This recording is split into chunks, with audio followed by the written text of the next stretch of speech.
Uwiteka ni mwiza kandi imbabazi ze zihoraho iteka ryose. Ayo magambo ni ay'ukuri kandi ni ayo kwizerwa.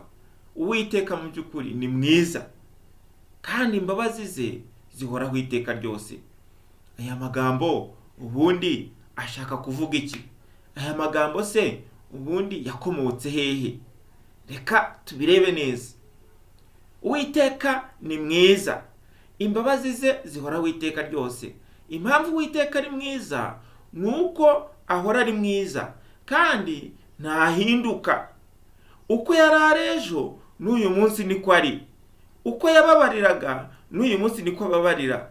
Uko yakugiriraga neza n'uyu munsi aracyagira neza. Imana ishimwe. Ariko ngo imbabazi ze zihoraho iteka ryose. Ibi bintu bishaka kwerekeza kuki? Bishatse kuvuga ko haleluya, Imana itarambirwa kukugirira neza, ntireka kukubabarira kandi ntireka kugukunda. Imana ishimwe. Ushaka kuvuga uti Imana imbabarira ite? Imana se ntireka kunkunda ite?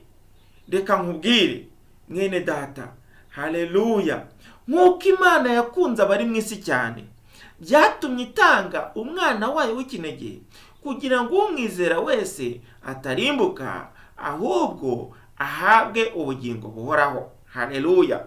None rero ubwo itatwimye umwana wayo Yesu akadupfira na haleluya, ese Uwiteka azabura ate kumuduhana n'ibindi byose? Haleluya. Uwiteka ni uwo kwizerwa kandi Uwiteka ni uwo kwemerwa na buri muntu wese. Imana iguha umugisha wumvise iri jambo muri iki gitondo.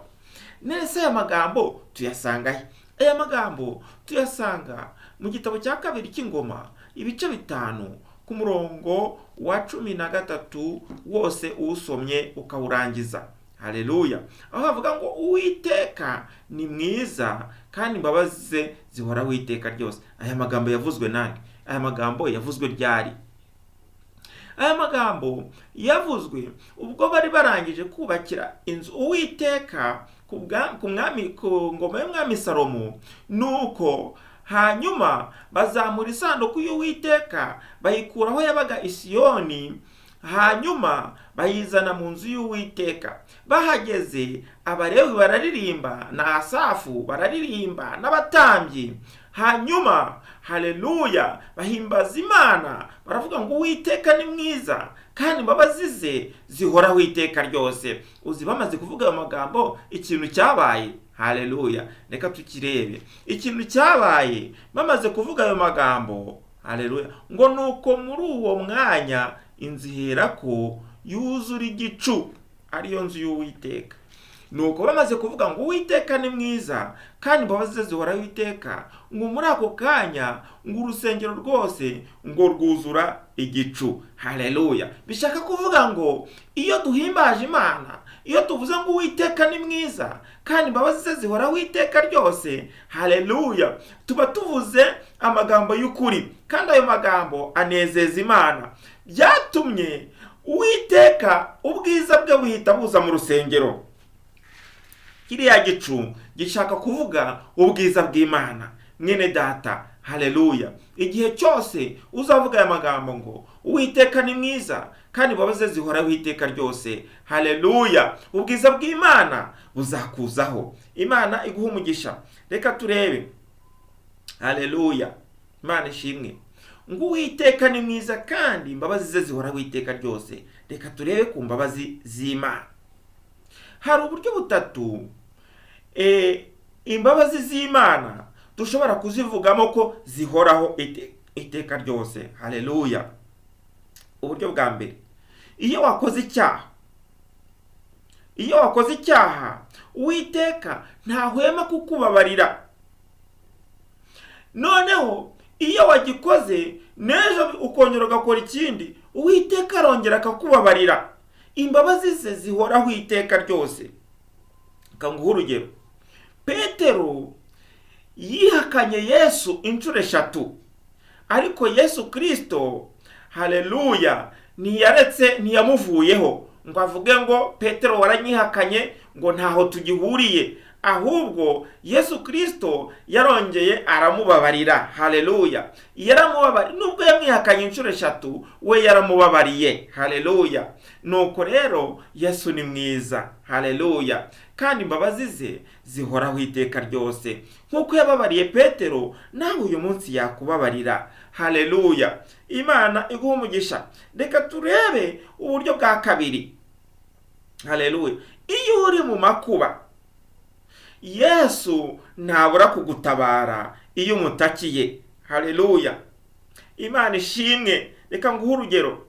Abisiraheli bari mu butayu, Uwiteka ntabwo yigeze abareka ngo abaveho nubwo bakoraga ibyaha, ahubwo yagumaga kubagenda iruhande, akabagaburira ibyo kurya, akabagaburira manu iturutse mu ijuru. Haleluya. Ntiyabaretse ngo bicwe n'inzara, ahubwo imbabazi ze zabomagaho iteka ryose. Haleluya.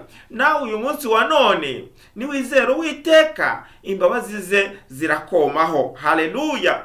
Nuwizera Uwiteka, Uwiteka akakubera ibyiringiro. Haleluya. Uzahwana n'igiti cyatewe hafi y'amazi, kandi amababi yacyo ntazuma. Haleluya. Imana ishimwe, kubera yuko icyo giti gishorera imizi mu mugezi. Haleluya. Nawe rero nushorera imizi mu Uwiteka, Uwiteka akakubera ibyiringiro. Nukuri. Haleluya. Imbabazi ze zizakomaho iteka ryose. Haleluya.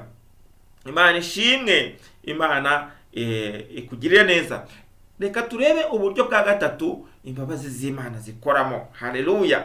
Nukuri zihoraho iteka ryose. Uburyo bwa gatatu, iyo wasubiye inyuma hanyuma ukongera ukagarukira Uwiteka, Uwiteka ntabura kongera kuguha imbabazi. Haleluya. Nukuri. Haleluya. Mwene data, birashoboka ko wasubiye inyuma, birashoboka yuko wavuye mu byizerwa, uyu munsi ukaba utizeye imbabazi z'Imana kubera ibyaha wakoze. Ariko reka nkubwire, Uwiteka imbabazi ze zihoraho iteka ryose. Haleluya. Uyu munsi nuhindukira, Uwiteka arakubabarira rwose pe. Haleluya. Imana iguha umugisha. Haleluya. Ese wavuga uti ibi byabaye kuri nde? Uwiteka yaba yarababariye nde kandi yamucumuyeho? Reka nkubwire, Bibiliya itubwira umwana w'ikirara wagiye agatagaguza ibye, agahemukira se, 8 akawutagaguza akawupfusha ubusa, akajya mu ndaya.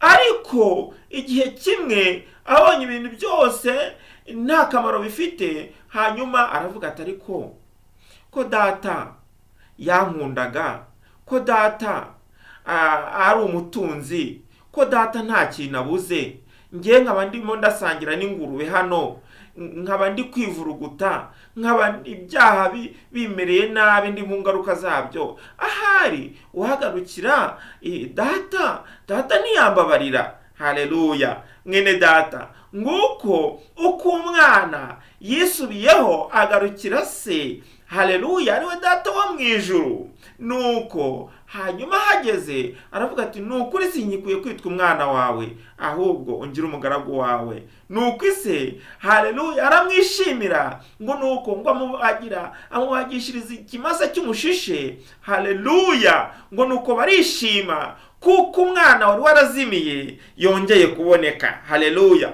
Nguko uko Uwiteka yishimira umuntu umwe ugarutse mu bwami bw'Imana. Haleluya. Asaba imbabazi kubera ko Uwiteka, haleluya, ari umunyembabazi, ari mwiza, kandi imbabazi zihora Uwiteka ryose. Amwakirana ibambe, akamwakirana ubwuzu, hanyuma haleluya akamugirira neza rwose pe. Haleluya. Imana ni guha umugisha mwene data. Haleluya. Ibi bintu rero bitandukanye natwe. Twebwe abantu duteye nabi. Buriya umuntu yakugirira imbabazi tuvuga inshuro 3. Reka tugereranye n'Imana. Umuntu yakugirira imbabazi wenda inshuro 3 da, ukora ikosa akakubabarira, ubwa kabiri akakubabarira, ubwa gatatu akakubabarira, ariko ubwa kane baranwa sinzi uko byagenda. Ubwa kane yavuga ati mva imbere, amakosa yawe ndayarambiwe, sinzongere no kukubona mu maso yanjye. Ariko Uwiteka we umva uko abigenza. Haleluya. Haleluya. Imbabazi ze zihoraho iteka ryose. Imbabazi ze ntago ari iz'inshuro 3, ntago ari iz'inshuro 4, ntago ari iz'inshuro 70. Uwiteka imbabazi ze zihoraho iteka ryose. Haleluya. Ku bantu iyo, haleluya, iyo umurakaje imbabazi zihita zishira, ariko Uwiteka naho wamurakaza imbabazi ze zihoraho iteka ryose. Haleluya. Iyo wemeye ugahindukira, Uwiteka akugirira ibambe. Haleluya. Reka twongere tujye ku bantu umuntu akugirira imbabazi iyo uzimusabye, ukaza ukamwikubita imbere uti mwene data naragukoshereje, mbabarira, gira gute. Ariko haleluya, Uwiteka niyo udashoboye gusaba imbabazi, imbabazi ze zikomaho. None se reka nguhe urugero. None ku Uwiteka kugushiriza imvura, hari ubwo umwubaha. Reka nkubwire, ntago wubaha Uwiteka, ariko Uwiteka uragenda ugahinga akagusha imvura mu murima wawe, ndetse n'imyaka yawe akayeza ukabaho. Ntago umwubaha, ariko Uwiteka arakugaburira. Reka nkubwire mwene data, uyu munsi wa none reka nkubwire, hindukirira Imana, hindukirira Uwiteka, imbabazi ze zikugwireho. Haleluya. Imbabazi ze zikubeho iteka ryose. Ariko nubwo Uwiteka akugirira ibambe kandi uri umunyabyaha, mwene data reka nkubwire, wirengagije umwana we Yesu Kristo, kandi umuntu umwirengagiza aciriweho iteka, ariko umwizera ahawe ubugingo buhoraho. Mwene data, uyu munsi ntabwo ushaka ubugingo buhoraho. Haleluya. Uwiteka arashaka kuguha ubugingo buhoraho, ariko niba ubyirengagije ukirengagiza umwana we Yesu Kristo, uyu munsi wa none ntaho uhuriye n'Uwiteka. Ariko niba ushaka kugirana umushyikirano n'Uwiteka, izere umwana we Yesu Kristo akubabarire. Imana iguha umugisha mwene data. Haleluya. Ndagushimiye wowe wakurikiye kino kiganiro, ariko kora subscribe. Haleluya. Kora subscribe kugira ngo dukomeze twaguke tube umuryango, hanyuma tujye tuganira ijambo ry'Imana. Imana iguha umugisha. Haleluya. Niba wifuza imbabazi z'Imana muri uyu mwanya, haleluya, reka ngusengere. Niba waragiye kure y'Imana ugakora ibyangwa n'amaso y'Uwiteka, Yesu aracyagukunda. Aravuga ngo mwebwe abarushya n'abaremerewe muze munsange ndabaruhura. Rero mwene data, zamura ikiganza dufatanye gusenga Imana. Uwiteka Mana ishobora byose, ndagushimiye. Ngushimiye kubw'iki kiganiro cy'ijambo ryawe.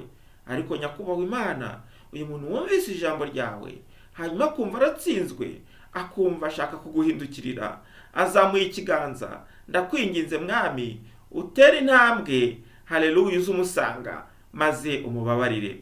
Umuvana mu gitabo cy'abarimbuka, umwandike mu gitabo cy'ubugingo. Uwiteka ndagushimiye, uhereye none aha ngaha umuha imbaraga zo kugukunda no kugukorera. Yishimira imbabazi zawe zihoraho iteka ryose, mu izina rya Yesu Kristo. Amen.